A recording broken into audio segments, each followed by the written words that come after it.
ذکر شہداء اور واقعہ کربلا دیگر واقعات سے کئی حوالوں سے منفرد ہے۔ ایک اس کی انفرادیت کہ سید الشہداء کی جد و جہد نہ ذات کے لیے تھی، نہ اپنے خاندان کے لیے تھی، نہ رشتہ داروں کے لیے تھی، نہ کسی خاص علاقے کے لیے اور کسی زمین کے خاص خطے کے لیے۔ آپ منصب امامت پر فائز تھے، اور امامت کا عظیم منصب تقاضا کرتا ہے کہ اس دور میں انسانیت کی فلاح اور انسانیت کی نجات کے لیے جو حسین پیغام اور حسین نظام سرکار دو عالم صلی اللہ علیہ وسلم نے عطا کیا تھا، کوئی اس کی راہ میں رکاوٹ بنے، اس نظام کو بگاڑنے کی کوشش کرے، مخلوق خدا میں امت محمد مصطفیٰ میں فتنے و فساد کی بنیاد رکھے، تو منصب امامت کا تقاضا تھا کہ وہ ان کے خلاف اٹھ کھڑے۔ اس سورہ سجدہ کی آیت نمبر 24 میں جہاں امامت کا ذکر ہے وَجَعَلْنَا مِنْهُمْ أَئِمَّةً يَهْدُونَ بِأَمْرِنَا لَمَّا صَبَرُوا وَكَانُوا بِآيَاتِنَا يُوقِنُونَ، فرمایا ہم زمین پر لوگوں کو جب منصب امامت دیتے ہیں اور انہیں لیڈرشپ دیتے ہیں تو وہ لیڈرشپ میں کیا کرتے ہیں؟ ایک یہ لیڈرشپ ہے جو سورہ سجدہ میں بیان ہوئی، یہدون بامرنا، فرمایا جب انہیں لیڈرشپ ملتی ہے اور زمانہ انہیں تسلیم کرتا ہے ان کی قیادت کو، ان کی امامت کو، ان کی سیادت کو، تو اپنے اس منصب کو، اپنے اس مقام کو اور اپنی اس پوزیشن کو کسی پرسنل بینیفٹ کے لیے یا ورلڈلی بینیفٹ کے لیے یا فیملیز کی بینیفٹ کے لیے استعمال کرنے کے بجائے یا اپنی ذاتی شہرت اور ناموری میں اسے استعمال کرنے کے بجائے، یہ کرائٹیریا امامت کا قرآن بیان کر رہا ہے۔ یہدون بامرنا، وہ اس منصب پر فائز ہو کر مخلوق کو خدا سے جوڑتے ہیں، لوگوں کو خدا کا پیغام دیتے ہیں، مخلوق خدا کو اپنی ذات کی طرف نہیں بلاتے، اپنے کسی نئے بنائے ہوئے سسٹم کی طرف نہیں بلاتے، اپنے خاندان اور اپنی منفعت، اپنی لیڈرشپ کی بقا کی فکر نہیں کرتے کہ اب میں جو لیڈر بنا ہوں تو میں اس لیڈرشپ کو اپنے خاندان تک، اپنی اولاد تک، اپنی فیملی تک، اپنے ریلیٹو تک کس طرح ٹرانسفر کروں گا، یا کس طرح اس لیڈرشپ سے میں اپنے لیے مال و متاع اور دولت کے انبار لگاؤں گا۔ یہدون بامرنا، فرمایا وہ ایک ہی کام کرتے ہیں کہ مخلوق خدا کو پھر اپنے رب سے جوڑتے ہیں، اور ان کا ایک ہی مشن ہوتا ہے، خدا کی زمین پر خدا کا نظام، اللہ کی زمین پر اللہ کا نظام، ہر طاغوت، ہر جابر، ہر ظالم کے خلاف علم بغاوت پکڑ کے انسانیت کو رب کائنات کے نظام سے جوڑنا۔ اب چونکہ اس میں تکلیفیں آتی ہیں، مشکلیں آتی ہیں، اس لیے یہاں اس سورہ سجدہ میں آیت نمبر 24 میں ان کی دو خوبیاں بیان فرمائی۔ ایک خوبی فرمایا لما صبر، دوسری خوبی بیان فرمائی وَكَانُوا بِآيَاتِنَا يُوقِنُونَ، فرمایا اس کردار کے لوگ جو زمین پر نظام کے لیے لڑتے ہیں اور اپنی منفعت ذات مفاد کے لیے نہیں، دو خوبیاں ان کے کردار میں ہمیشہ نمایاں ہوتی ہیں، چونکہ جب وہ راہ حق پر چلتے ہیں تو ایک وہ بھی ہے جس کا میں نے ذکر کیا سورہ قصص میں،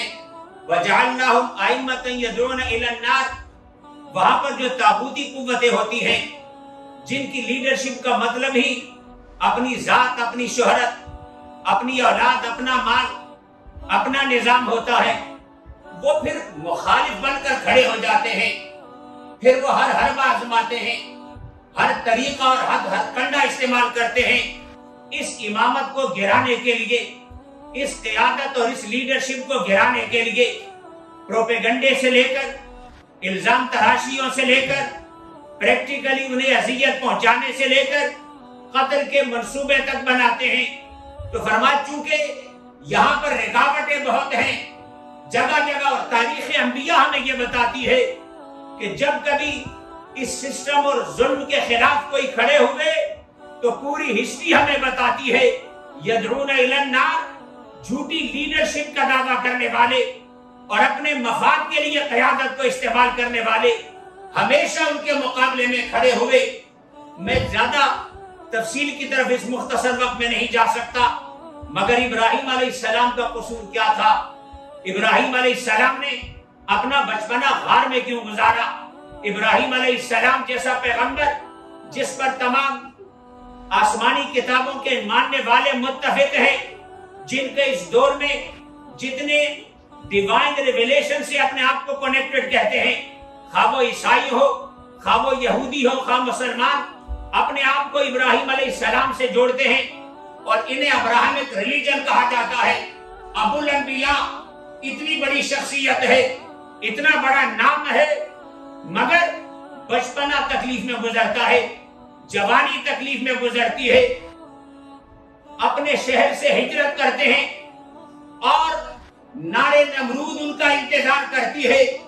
کون سا حربہ ہے جو ان کے خلاف استعمال نہیں ہوتا جادہ حق اور صراط مستقیم سے ہٹانے کے لیے؟ چونکہ یدعون الی النار وہ لیڈر بھی تو ہیں جو ان کو اپنے لیے تھریٹ سمجھتے ہیں۔ خود نیچے آئے سرکار دو عالم صلی اللہ علیہ وسلم تک، آپ کو صادق اور امین کہنے والے مکہ والے تو آپ کو صادق کہتے تھے، آپ کو امین کہتے تھے، آپ کو سچے کہتے تھے،